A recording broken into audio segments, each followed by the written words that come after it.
Structural lipids are found throughout nature and have a number of different functions and chemical structures. My name is Alyssa, and the goal of this video is to introduce you to the different structural lipids that you could see on test day.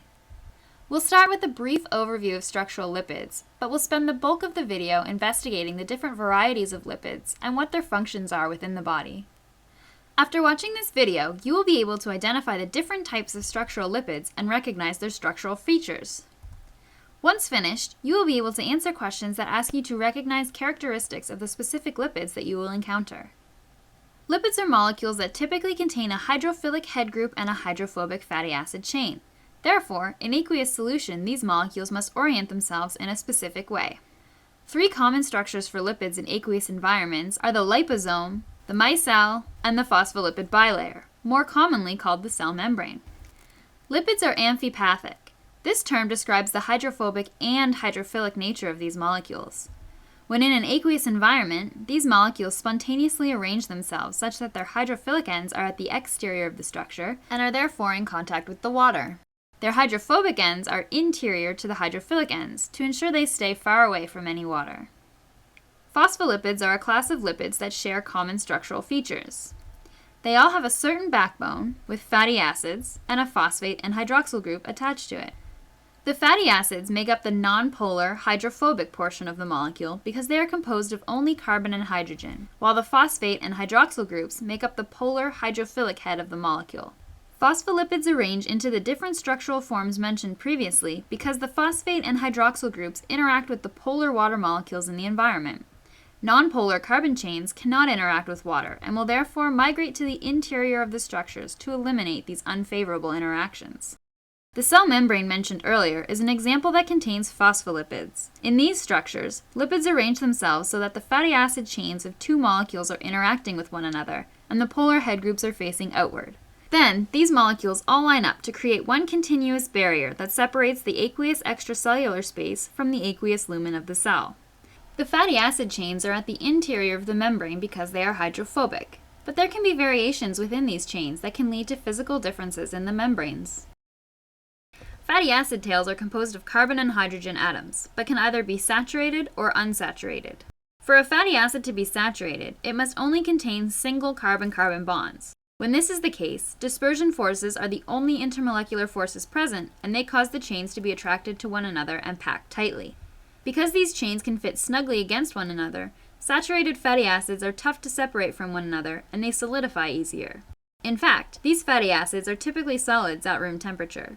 This ability to solidify decreases membrane fluidity, making it harder for proteins and other membrane components to move throughout the membrane.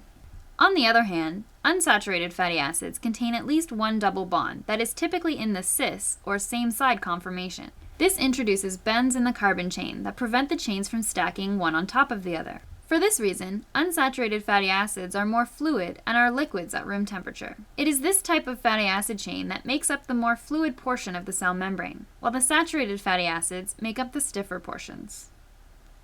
Phospholipids can further be classified based on the backbone of a molecule. Glycerophospholipids contain a glycerol backbone that binds to the fatty acids and the phosphate head group. Here we have the carbon chain of the glycerol backbone. Two of the hydroxyl groups undergo a condensation reaction with the carboxylic end of the fatty acid to connect them to the backbone via ester linkages. The last hydroxyl group forms a phosphodiester linkage with the polar head group, which can vary between different glycerophospholipids. Because the head groups of these molecules can vary, it affects the cell recognition, binding, and signaling properties of the cell membrane, as well as how we name the lipid. These head groups can have an overall positive, negative, or neutral charge, but will always be polar due to the atoms present. Take the example of phosphatidylcholine. The name of the lipid has changed to include the fact that there is a choline moiety present in the head group. We can break down each of the sections of phosphatidylcholine to compare and contrast this glycerol phospholipid to the generic form.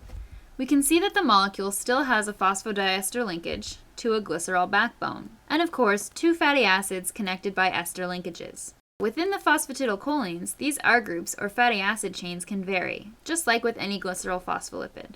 The most important feature here, however, is the choline addition to the polar head group. It is this portion that will dictate the molecular properties and therefore the function of the membrane. Sphingolipids are another type of lipid defined by the molecule composing its backbone. In these lipids, the backbone is from the molecule sphingosine. If a sphingolipid has a phosphate group within its polar head group, it is a variation of a phospholipid. Here we have the generalized structure of a phospholipid, the polar head group bound by a phosphodiester linkage to the backbone and two fatty acid chains. With a sphingophospholipid, we still have the phosphate polar head group, but now the backbone is a sphingosine molecule, which has a long carbon chain that becomes one of the nonpolar tails of the lipid. Another variation of a sphingolipid is to have a polar head group that is a sugar molecule bound to the backbone by a glycosidic linkage. These molecules are named glycosphingolipids and are a variation of glycolipids, lipids with sugar polar head groups. There are many different variations of sphingolipids, all with different functions within our bodies. In fact, the most well-known sphingolipids are those that are the cell surface antigens involved in blood typing. The simplest sphingolipid is ceramide, with a head group that consists only of a hydrogen atom.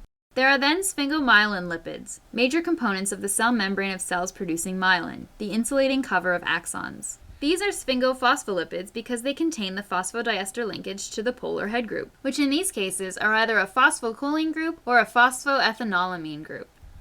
Cerebrosides and globosides are lipids found mainly on the outer surface of the plasma membrane and are classified based on the number of sugars in the head group, 1 for cerebrosides and 2 or more for globosides. Gangliosides are much more complex, consisting of an oligosaccharide head group with 1 or more sialic acid residues. These lipids play a major role in cell interaction, recognition, and signal transduction. These two types of sphingolipids are classified as glycosphingolipids due to their glycosidic linkages in the polar head group. These examples are all to help you gain an understanding of the variety of possibilities with regards to the modifications of sphingolipids. Waxes are long-chain fatty acids without a polar head group or backbone component. They are a combination of a fatty acid, for example palmitic acid, and a long-chain alcohol, in this case triacontanol. These molecules undergo an esterification reaction, a type of condensation reaction to yield a wax and water. The combination of palmitic acid and triacontanol gives the wax triacontanol palmitate. This is the primary component of beeswax. But what are the functions of these waxes? Animals secrete waxes for lubrications and to prevent dehydration. The properties of waxes make these functions possible. They are completely nonpolar and therefore prevent water molecules from leaving the cell, but they can also be used as a water repellent, keeping an animal dry during a rainstorm. Waxes are pliable solids at room temperature, so they can be easily manipulated into whatever shape necessary and help to lubricate leaves and skin. Let's try out a few practice questions to check our understanding of lipids. This question asks you to think about the physical properties of fully saturated phospholipids.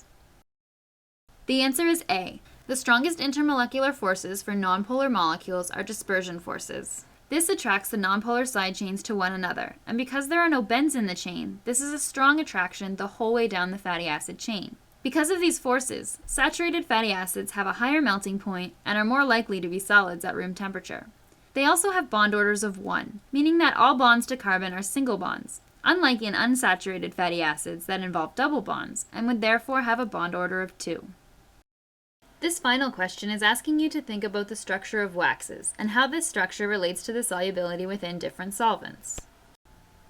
The answer is B. Remember this little rule for solubility: like dissolves like. Waxes are nonpolar organic molecules and would therefore be most soluble in a pure organic solvent like diethyl ether. Water, being extremely polar, would want to have no interaction with the nonpolar waxes and would not solubilize the compound. Think about how grease and water interact, forming 2 separate layers or grease bubbles within the water. This is exactly how wax acts in water as well. Finally, water and diethyl ether are 2 opposite solvents, polar and aqueous versus nonpolar and organic. Therefore, these solvents wouldn't even mix together to make a 50-50 solution. You would have 2 separate layers, a top layer of ether and a bottom layer of water. Awesome job if you got that tough question correct. In this video, we introduced a number of different types of lipids and touched briefly on their functions. We started with how lipids orient themselves in aqueous solution, such that the fatty acid tails are away from the water and their polar head groups are interacting with the water environment. We then introduced phospholipids, so called because they contain a phosphodiester linkage to the head group of the lipid. From there, we examined glycerophospholipids, lipids with a glycerol backbone and a phosphate head group. Sphingophospholipids are another variation of phospholipids, with a sphingosine backbone and fatty acid tail, but still include the phosphate head group. We also examined glycosphingolipids, lipids still containing a sphingosine backbone, but the polar head consists of one or more sugar molecules. Remember that these last two may be in different categories within the overall subject of lipids, but they share the common trait of being sphingolipids. Finally, we mentioned waxes, a combination of a fatty acid and a long-chain alcohol to make a long, non-polar molecule. Thanks for watching this video, and good luck studying for your MCAT!